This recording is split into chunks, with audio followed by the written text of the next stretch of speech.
Hey, BassGeek here. This company sent me some pre-release prototypes of this new bait that they just dropped at the Classic. Now I get to show you what it is. All right, geeks, so Jackall, a company who I've been a huge fan of for a lot of years, has sent me something that I've talked about, a new version of something that I've talked about in several videos for years now. Now, I'm not sponsored by Jackall, so I appreciate them giving me the opportunity to try these out, even before they were released. Thank you, Jackall. Especially because this particular bait is something that's big in my area. I know it's pretty big everywhere, but because we love wake baits for smallmouth here, this bait is incredible. So let me show you what this new bait I'm so excited about is. So what bait am I talking about? I'm talking about this little beauty right here. This is the Jackall Riser 012. This is a much bigger profile than the other risers that are out there.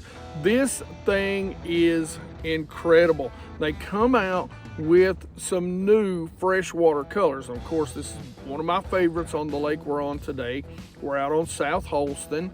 And this little bait is something that we've been using, the smaller version, for a long time, and you can do so much with it. Like I said earlier, I'll leave a couple videos at the end of this video where we've talked about these in the past and really get in depth into the different retrieves you can do. Now we'll touch on a little bit of that today. But what I like about this is it's a much bigger profile, but it's still a very subtle bait.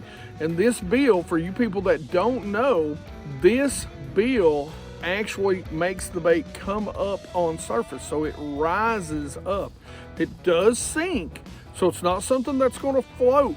It's designed to be worked quickly on the surface, but you can also work it at a good steady pace, and it is a fabulous wake bait. So many different things you can do, and we'll touch on that in a minute. Right now, let me show you the ones that they sent me.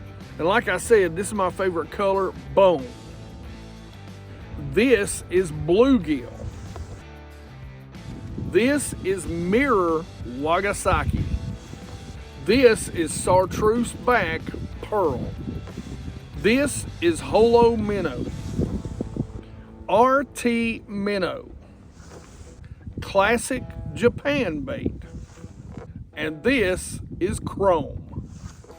All right, geeks, listen, I want to talk to you about staying safe. And when it comes to staying safe, that means financially safe too. And what does that mean? It means it's time to buy a boat. So it means making sure you go to BIA.us and getting a quote. Listen, I know there's a lot of different insurance companies out there, and if you package this or bundle that, or, you know, stick your right leg in and shake it all about, whatever it is they want you to do, there's one thing I can say to you about that.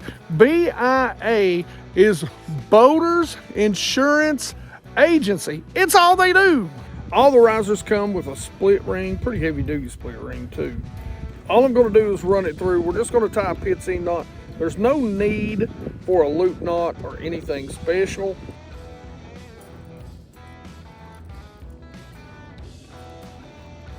I do it about 5 or 6 times. We come through the top, grab it, lightly moisten, and slide it down. Then we just cut the tag in, and we're ready to go fishing. So this is the rod reel line I'm going to use. This is one of my favorite walking bait rods. So a walking bait rod, you know, one of your bigger walking baits, like the ones I like to throw my big full-size head and spooks on, this is perfect for the riser. This is the TFO Taction Bass. This is a 7'3", because I like to get a long cast, medium, heavy, fast action. So you have no problem throwing this, retrieving this. Trust me, this thing casts a stinking mile. I've got that paired with a Fitzgerald VLD 10. Man, I love these reels. They are extremely good reels. You should go check them out. And the line, this is one of the few times I'm not using K9. I think maybe I've got Berkeley on here, but it's a monofilament. Now you can use braid if you want, but because I fish a lot of clear water, generally I'm going to use 14-pound test mono. So let's talk about the retrieves with this, okay? I do like a higher speed reel. I believe this is a 7.2-to-1 Fitzgerald VLD10. The great thing about this and how thin it is that you will cast it a mile. You won't believe how heavy this sucker is. This time of year, it's a great wake bait. You can just cast it out there. What I love about it is when the bass start pulling up on the beds, or when the bass have already spawned, so pre-spawn, late pre-spawn to early post-spawn, this little bait gets destroyed by just taking it down the bank over top of any sort of area where they're bedding or where they're staging, and they will crush it when you wake it. Now, there are some other times, and you guys with herring in your lake are gonna love this thing, because what you can do with it is as you wake it, or as you even rip it across the surface, you can stop it and it'll sink backwards, and then you can get it going again and actually even bring it completely out of the water like a fleeing bait fish. So the retrieves that I like, the two retrieves that I really like this time of year, are going to be two things. One is just going to be a long cast and just get it up and going. I like to stop it a lot like a buzz bait. I like to stop it right before it hits the water, engage that reel and get it moving so it's up and you can see it wake. And then I'll just wake it. I'll keep it a nice steady wake all the way back. The next way I like to do it is sort of a stop and go.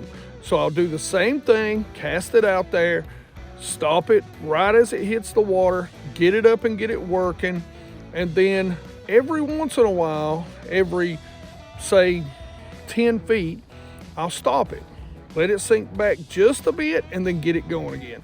Stop it, let it sink back, and then get it going again. Hook set is going to be a side sweep with this. You got treble hooks. Make sure that you're going to play this bass. Those are big treble hooks. They are going to get a bite, but it's a lot of weight.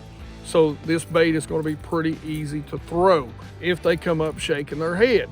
Landing the bass, again, big bait, big hooks, net preferably, or get down there and, you know, kind of try and cup the bass. But make sure you don't have tension on your line so that if it does break free, it doesn't come up and get you in the face or in the hands. All right, geeks, I will do my best to find links. I don't even know if these are out on Tackle Warehouse yet, but I will put links up for these wherever I can find them. All right, geeks, again, I want to say thanks to Jackall for sending me this stuff. This is really cool because I'm a big riser fan. Now, if you want to see some more about different retrieves and different ways to fish this, make sure you go check out these two videos right here. Otherwise, questions and comments in the comment section below. Like it if you like it. Don't forget to subscribe. Make sure you ring that bell. Be part of the 100% Watch Squad. We need you right now. You geeks rock.